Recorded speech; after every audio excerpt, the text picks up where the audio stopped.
প্রকৃতি প্রেমিকদের জন্য ফুলের গাছ খুবই পছন্দ। এমনিতেই অনেক কিছুই ভালো লাগে, ফুল, পাখি। তারপরেও যদি হয় নিজের হাতে লাগানো ফুল গাছ, তাহলে তো সেটার মায়ায় একদম আমরা পড়ে যাই। আমার এই গাছটায় জবা ফুল এসেছে। এই গাছটা থেকে আমি অনেকগুলো ফুল পেয়েছিলাম।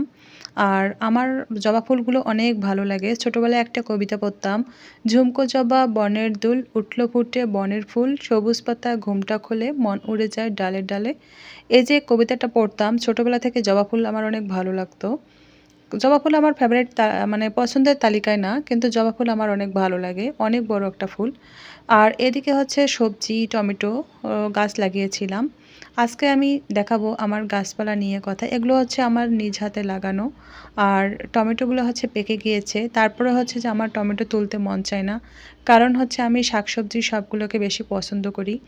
আর আমি জানি না নিজের বাসায় থাকতে কতটুকু করতাম।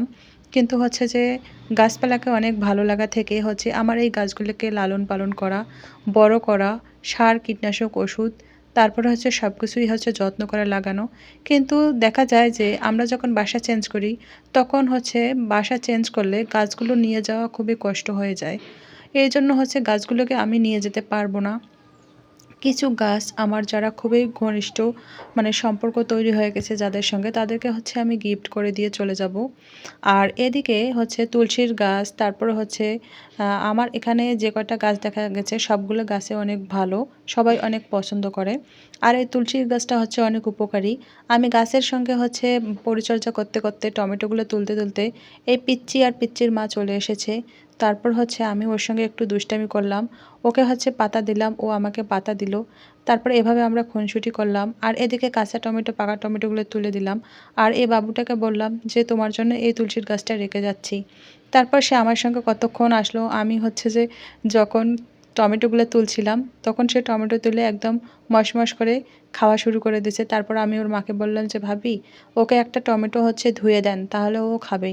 তারপর ওকে একটা পাকা টমেটো ওর মাকে দেওয়ার পরে ওর মা নিয়ে এসে দিল। আর ও অনেক মজা করে একদম পুরো টমেটোটাই খেয়ে নিল। এই যে দেখেন, ওর মা টমেটো নিয়ে আসছে, ও পুরো টমেটোটাই খেয়ে ফেলবে। তারপর এদিকে আমি কাঁচা টমেটোগুলো সবগুলো গাছ থেকে তুলে নিলাম। এই গাছটা যে অনেক শখ করে লাগিয়েছিলাম, কিন্তু গাছের ফল আর ফুল ছিঁড়তে আমার খুবই মায়া লাগে, কষ্ট হয়। তারপরে গাছটা রাখবো না, ক্যারেটটা থেকে মাটিগুলো ফেলে দিয়ে শুধুমাত্র ক্যারেটটা নিব। আর এটা একটা টমেটো গাছটা একদম শেষের দিকে, হয়তোবা টমেটোগুলো পাকা অবধিও হয়তোবা রাখা যেত, কিন্তু আমি তো অতদিন এখানে থাকবো না। এজন্য গাছটা থেকে টমেটোগুলো নিয়ে তারপর টমেটোর গাছটা কেটে দিব।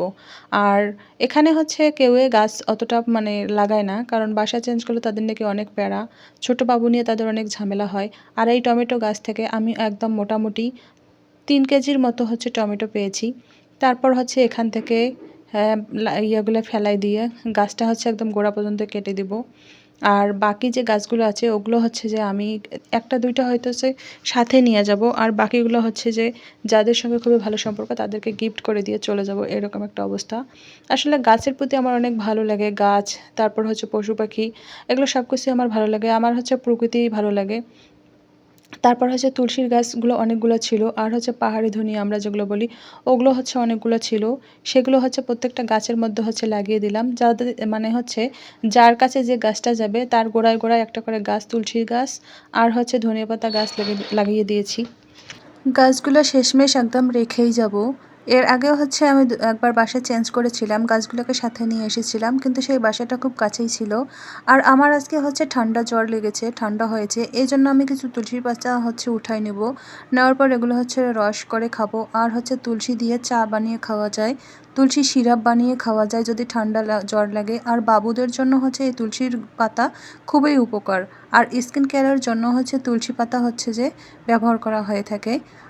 আপনারা চাইলে আমি আর কোনো একদিন তুলসীর স্কিন কেয়ার একটা যে প্যাক, সেটা বানিয়ে দেখাবো।